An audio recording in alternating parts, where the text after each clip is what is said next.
बारां जिले के सिवालिया गांव में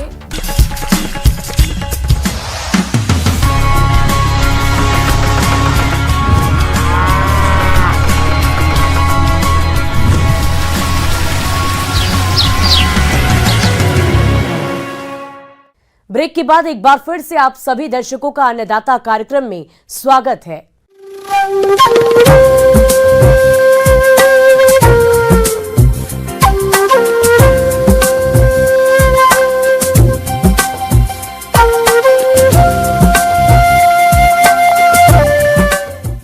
किसान भाइयों, मौसम निश्चित रूप से फसलों की सफलता या विफलता का निर्धारण करने वाला सबसे महत्वपूर्ण कारक है और इसीलिए मौसम विभाग के रिपोर्ट पर साप्ताहिक कृषि सलाह कुछ इस प्रकार है।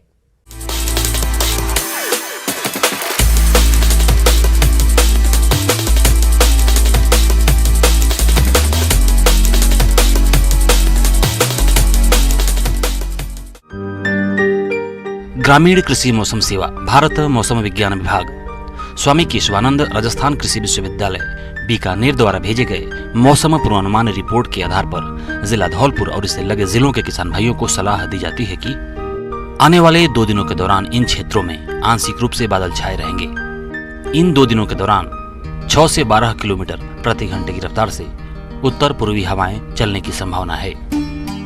इन 2 दिनों के दौरान अधिकतम तापमान 40 से 41 डिग्री सेल्सियस और न्यूनतम तापमान 22 से 23 डिग्री सेल्सियस रहने का अनुमान है। अधिकतम सापेक्षिक आर्द्रता 23 से 32% के बीच और न्यूनतम सापेक्षिक आर्द्रता 7 से 14% के बीच रहेगी। ऐसे में इन क्षेत्रों के किसान भाइयों को सलाह दी जाती है कि जायद भिंडी व सब्जियों की बुआई करें। गर्मियों में हरे चारे के लिए ज्वार, बाजरा की बुआई करें और हाइब्रिड हाथी घास लगाएं। सब्जियों की फसलों में मौसम की स्थिति के अनुसार कृषि रसायनों का प्रयोग करें। बेर के पौधों की छटाई अप्रैल माह में की जा सकती है। किसानों को सलाह दी जाती है कि वे उर्वरकों की संतुलित मात्रा जानने के लिए प्रयोगशाला में परीक्षण के लिए खेत की मिट्टी का नमूना लें। कटाई के बाद अपनी कृषि उपज को सुरक्षित स्थान पर रखें। यदि रबी की फसल काटी जा चुकी है तो जायद मूंग की उन्नत किस्मों की बुआई करें। मूंग की उन्नत किस्मों में IPM 2-3, SML 668 की बुआई करें। टमाटर की फसल में फल छेदक कीट को नियंत्रित करने के लिए न्यूक्लियर पॉलीहाइड्रोसिस यानी NPV 250 मिलीलीटर प्रति हेक्टेयर फूल आने के समय और दूसरा छिड़काव 15 दिनों के बाद वेसिलियस थ्रिएंजिस का 0.5 लीटर प्रति हेक्टेयर दर से छिड़काव करें और दूसरे छिड़काव के 15 दिन बाद नीम की निबोली 5% का छिड़काव करें। यदि मौसम साफ हो तो आम के फलों के गिरने की रोकथाम के लिए NAA 20 से 25 मिलीग्राम और प्लेनोफिक्स 0.4 मिलीलीटर प्रति लीटर पानी के हिसाब से घोल बनाकर 15 दिनों के अंतराल पर छिड़काव करें। मिर्च की फसल में थ्रिप्स कीट के नियंत्रण के लिए मिर्च के बीज को इमिडाक्लोप्रिड 48 FS की 10 मिलीलीटर मात्रा से प्रति किलोग्राम बीज को उपचारित करें या इमिडाक्लोप्रिड 17.8 SL 2 मिलीलीटर प्रति लीटर पानी के साथ घोलकर पौध उपचार करें। ब्याने वाले पशुओं को प्रसूता ज्वर से बचाने के लिए प्रतिदिन 50 से 60 ग्राम खनिज मिश्रण दें और पशुओं के आहार में खली, चूरी चापड़, दलिया और नमक मिलाकर दें।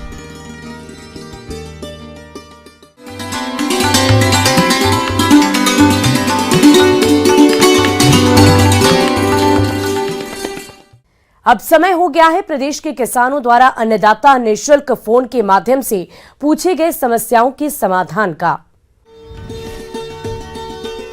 आज की अन्नदाता हेल्पलाइन में हमने जिस प्रश्न को शामिल किया है उसे पूछा है गांव आमला, जिला अलवर के योगेश कुमार ने। आपने मशरूम उत्पादन में आने वाली समस्याओं के समाधान पर जानकारी चाहिए तो इसके लिए देखिए कार्यक्रम का यह अंश।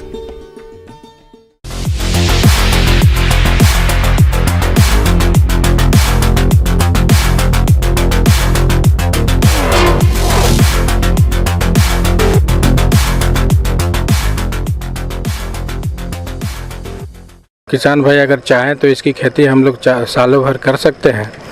खास करके 4 मशरूम की खेती की जाती है। जैसे बटन है, ओयस्टर है, पैडी स्ट्रॉ है और मिल्की मशरूम है। हर फसल की भांति मशरूम के उत्पादन करने में कई तरह की समस्याएं आती है, जो कि मशरूम कक्ष का सही प्रबंधन नहीं करने की वजह से होती है। इसलिए प्रशिक्षण लेकर सही प्रबंधन की जानकारी लेकर ही मशरूम की खेती करनी चाहिए। तो इसमें कई एक बीमारियां आती हैं, जैसे ड्राई बबल है, वेट बबल है, इंकी कैप है, उसके बाद आपका ग्रीन मोल्ड है, ब्लैक मोल्ड है और कुछ सूत्रकृमि भी लग जाते हैं। बहुत सारे इंसेक्ट का भी प्रकोप हो जाता है। तो ऐसे बीमारियां आने पे हम लोग अपना जो उत्पादन होना चाहिए मशरूम का, वो बहुत हद तक प्रभावित हो जाता है।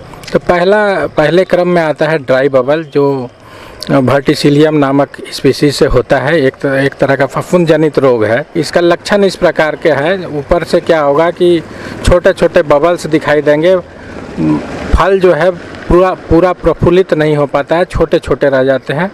और इसके निदान हेतु हम लोगों को जो भी कंपोस्ट बनाते हैं उसमें हम लोगों को ध्यान देना है कि पीएच खास करके जो 7 के आसपास होना चाहिए वो मेंटेन हो। खाद की प्रक्रिया पूरी होने के बाद किसी प्रकार का अमोनिया का गंध नहीं आना चाहिए।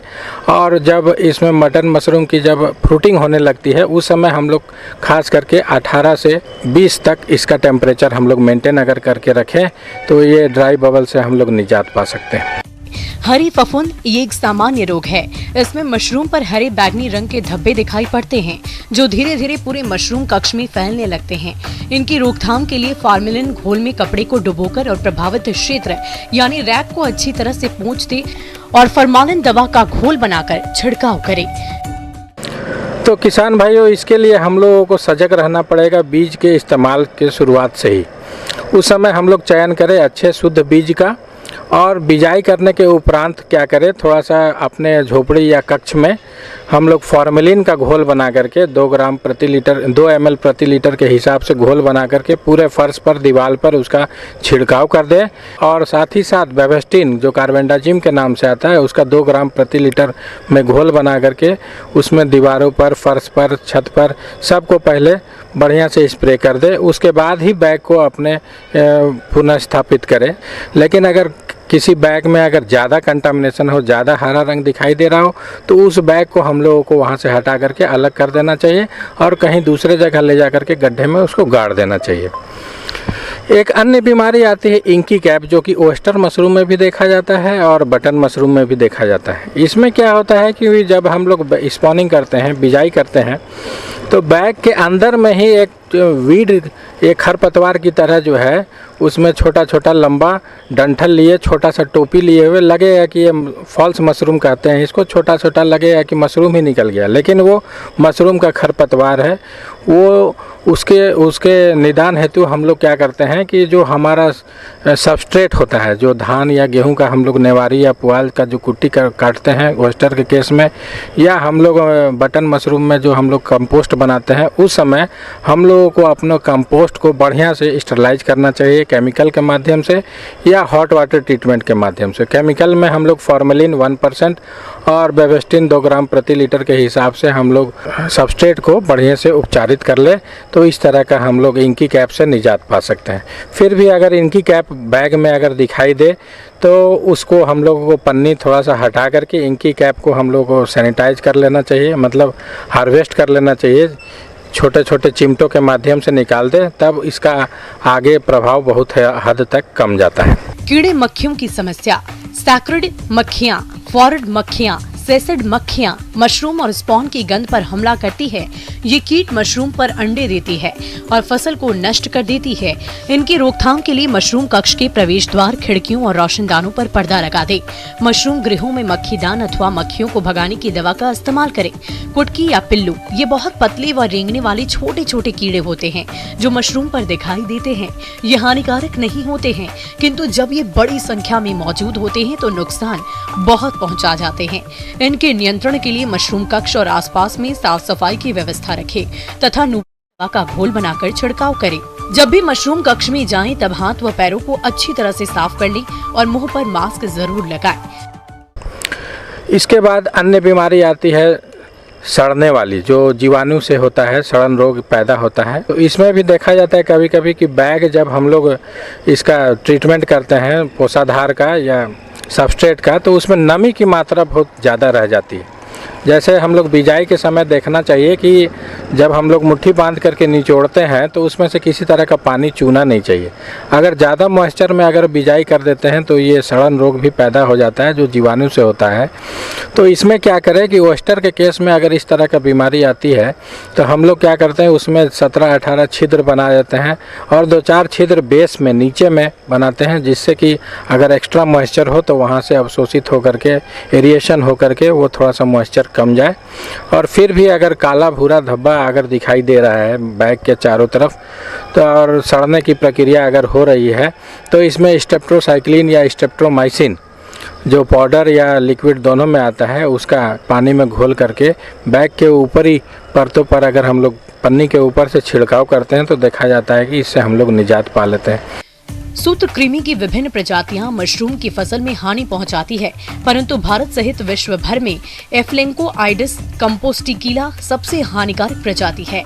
यह सूत्रकृमि माइसीलियम का रस चूस कर मशरूम को नुकसान पहुंचाता है और 13 से 25 डिग्री सेल्सियस तापक्रम पर अच्छी वृद्धि करता है, जो कि मशरूम के आकार को प्रभावित करता है। मशरूम को नुकसान से बचाने के लिए मशरूम उत्पादन घर और उसके आसपास के स्थानों को साफ रखें और 5% फार्मेलिन के घोल का छिड़काव करें, जिससे कि मक्खी मच्छर इत्यादि ना पनप पाए। साथ ही कच्चे फर्श पर कंपोस्ट नहीं बनाएं और कंपोस्ट में मिट्टी ना मिलने दें। इसके लिए सीमेंट के फर्श का प्रयोग करें। उत्पादन के उपयोग में आने वाले सभी यंत्रों को 5% फार्मेलिन से उपचारित कर प्रयोग में लें।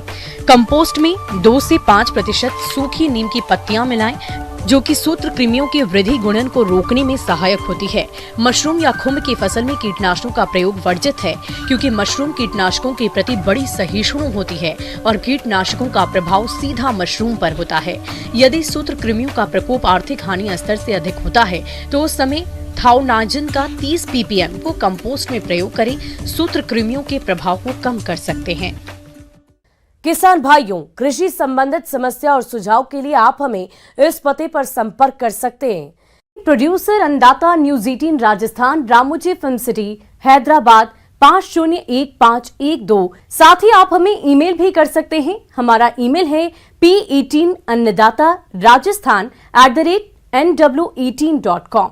इसके अतिरिक्त आप हमें निःशुल्क हेल्पलाइन नंबर 180088921663 पर सोमवार से लेकर शनिवार सुबह 10 बजे से शाम 4 बजे के बीच संपर्क कर सकते हैं।